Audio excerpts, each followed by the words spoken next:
CJ Flyer back with another YouTube video. The New York Knicks win another close game in Boston as they take a 2-0 lead against the defending champion Celtics in the Eastern Conference Semifinals. Nobody saw this coming. However, I don't believe this is purely due to some kind of luck, as some people may believe. I do believe that the Knicks, based on the way they've restructured their roster and some of their training staff in the past year, has really led to what has been going on here in these first couple games, and I just wanted to touch on the major points for some people that may not be aware. So this image, of course, being from the end of Game 2, in which Tatum was trying to pass out of a situation in which he was trying to get an open shot for a game winner, didn't find the shot, tried to pass out. Mikal Bridges and OG Anunoby swarming Tatum and preventing any kind of a shot, a pass, anything. Just get out of here. So that's what I want to talk about here. The major points highlighting why the Knicks are having a much better going here against the Celtics than a lot of people may have thought that they would. First, of course, being obviously from the image, Mikal Bridges, acquired by the New York Knicks in a trade with the Brooklyn Nets in July of last year in the offseason. And at the time, I think quite a few people, including myself, thought this might have been an overpay. I mean, look, we got 4 unprotected first-round picks here from the New York Knicks. We got a protected first-round pick here for this year's draft from the Milwaukee Bucks. Another unprotected pick swap in 2028. I mean, that's a lot of picks. That is a lot of draft picks for a guy that, I mean, you know, Mikal Bridges, obviously, he's been a player that's made it to the finals before when he played for the Phoenix Suns in 2021. He's been known as a good defender. And he was the leading scorer on the Brooklyn Nets, tank commander, going at it. But I don't think anyone thinks of him as a guy that's worth 5 or 6 draft picks. I surely didn't. You know, those are the kinds of players you think like Kevin Durant, you think Steph Curry, you think like the big names, right? Not that Mikal Bridges isn't a big name, but he's not the biggest of big names. However, Mikal Bridges is exactly what the New York Knicks were missing as far as, you know, fitting Tom Thibodeau's scheme of focusing on defense. Not that Dante DiVincenzo couldn't play defense, but it helped to have a more defense-oriented wing. And not only defense-oriented, but someone that is known for having great career longevity. He hasn't missed a game in, I don't know how many games it's been now. It's been over 2 seasons, I think, right? Mikal Bridges is known for being able to play without sustaining injury and continuing the streak of most games played by an active player in a row. Pretty impressive by him. So that's what you're getting here. You're getting someone that's very durable, that's a great defender, and can also score. And that's, I mean, what more can you ask for in the NBA? And someone that has that deep playoff experience. So that's what you're getting, Mikal Bridges. And he's been nothing short of outstanding on the defensive end of the ball in these first 2 games against the Celtics. Obviously, we got the endings of Game 1 and Game 2, in which he completely shuts down any attempt at the Celtics getting a game winner, which is huge. That's not what you would normally get in most situations. But Mikal Bridges at the end of Game 1, stripping Jalen Green, not giving him a chance to get a shot off. End of Game 2, swarming Tatum with OG Anunoby, stealing the ball and throwing it up court so that the Celtics don't have a chance at a game winner. And that's some great late game situation type stuff right there. Not only is the defense good, like I said, he is able to score. He did struggle offensively in Game 1. Obviously, you see 3 of 13 from the field. But again, that defense, you got 3 steals, you got 2 blocks, you got other things that don't appear on the stat sheet. Game 2, shot a little bit better. The fourth quarter was especially good for Mikal Bridges. And again, he's in there with 3 steals and the hustle that doesn't show up on the stat sheet once again. So that's point number 1. Mikal Bridges. Not that DiVincenzo is a bad player. And of course, this wasn't a trade of DiVincenzo for Mikal Bridges, but essentially, when you look at it in a nutshell, that's what you're doing here. With the trades and the moves that the Knicks made, you essentially gave up Bogdanovich, you gave up Hartenstein, you gave up DiVincenzo, and you gave up Julius Randle. And then in return, you got Mikal Bridges. And of course, the next player we're going to talk about, Karl-Anthony Towns. Now, as a Mavericks fan, or should I say former Mavericks fan, after the whole Luka trade situation, I'm not going to lie. I'm a little bit of a Karl-Anthony Towns hater.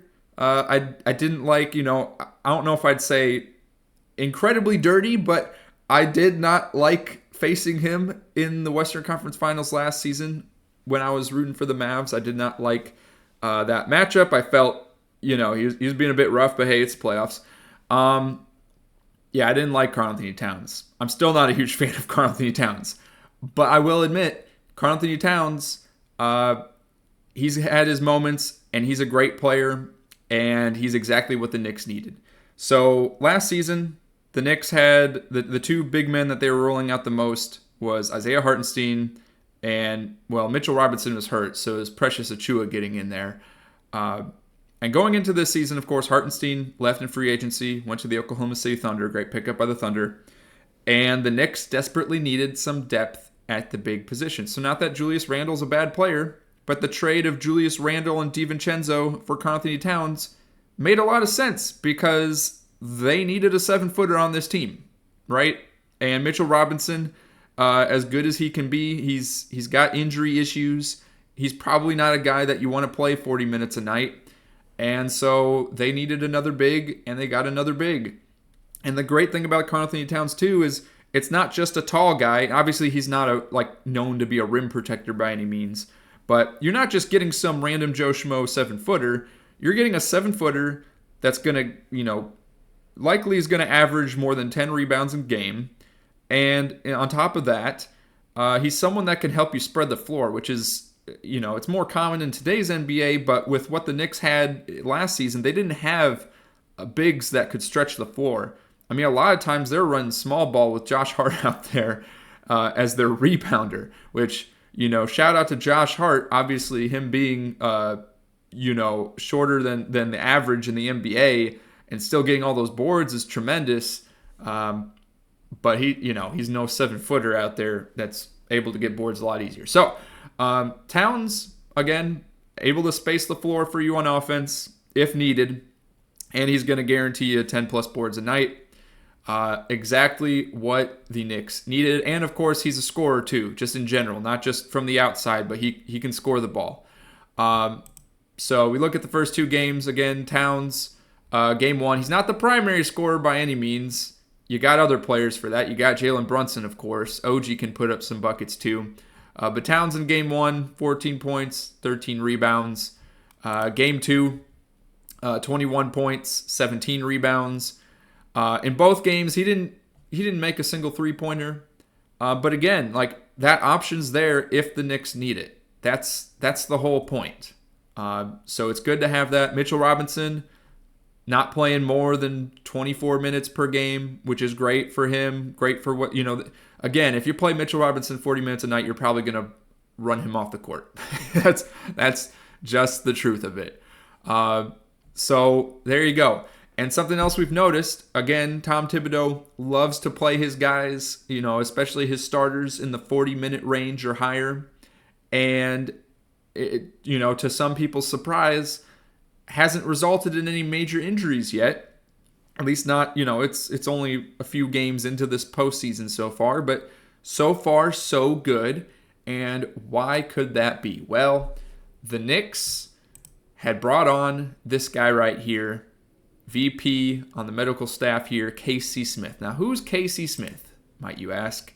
Casey Smith, I'm familiar with him because he was the head athletic trainer at the Dallas Mavericks for nearly 2 decades, was promoted to Director of Player Health and Performance before he was let go by none other than our favorite GM in the entire NBA, Nico Harrison. Shocker. I know, really. There's this article in 2018 on Mavs.com. Mavs arguably have the best athletic trainer in the NBA. He's arguably the LeBron James of NBA trainers. And here's a little bit of a stat for you. This is wins missed across the entire league, every single team.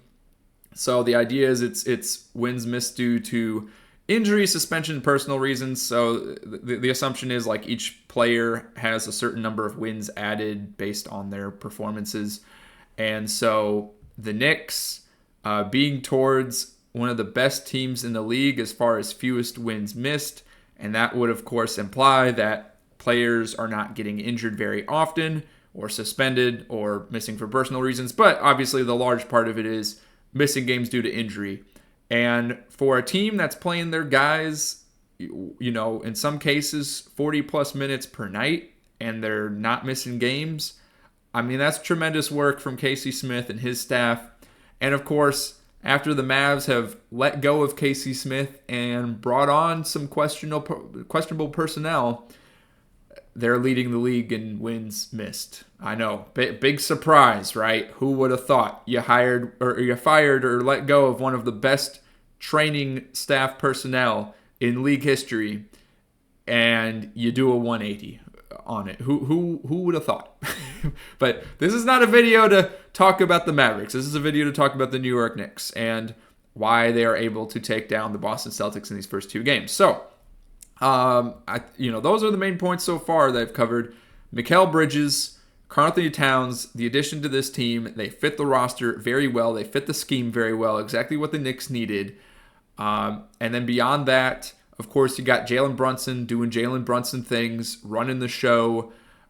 I mean, what else is there to say about Jalen Brunson? I think everyone knows about him. I don't need to say anything more. It's just that's the next point. Jalen Brunson. End of story. Something else that's been going on, and I guess this isn't so much about what the Knicks have been doing well, but more so about what the Celtics have not been doing well, and that is making adjustments. And I'm curious to see if they are going to adjust their offensive scheme going into Game 3, because it seemed like in Game 2, not a lot of changes. I mean, they're a team that heavily relies on the three. They heavily rely on spacing out the floor, right? They got Porzingis and Horford as their bigs. They both shoot threes. They can both space things out pretty easily. The Celtics are known for that, that 5-out or 4-out one. They space the floor extremely well. They're hard to guard because of it. And in addition to that, you got Drew Holiday, great defensive guard that's able to guard bigs down low. And then, of course, you got the two star players, if you will, the two J's, Jason Tatum, Jaylen Brown, that have been getting locked up by the Knicks defenders, OG Anunoby, Mikal Bridges. And not only getting locked up, but you look at this three-point shooting, it's been abysmal.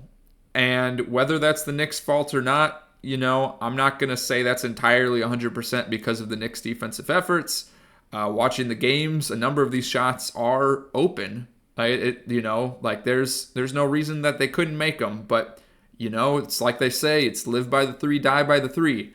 And it'll be curious to see if the Celtics try to change anything up in their offensive scheme in the next couple games, or if they're going to go by the mentality of the shots have to fall eventually. Because I think they make just a couple more of these shots, and it's an entirely different outcome, right? I mean, both these games are pretty close. So, curious to see what will happen moving forward. But those are the main points I wanted to touch upon. Why the New York Knicks have been able to take down the Boston Celtics here in these first two games on the road. Now, of course, going into New York, man, I mean, right now we're getting set up for a potential Knicks versus Pacers Eastern Conference Finals. Who could have seen that coming? Surely not me, surely not most of you watching. And I'm excited. I'm ready for it. I already said yesterday this might be the best NBA playoffs we've ever had, and that trend is continuing after this Game 2 last night. Let me know what you think in the comments down below. Will the Knicks pull it out in this series? And click one of the videos on your screen now for some more NBA discussion.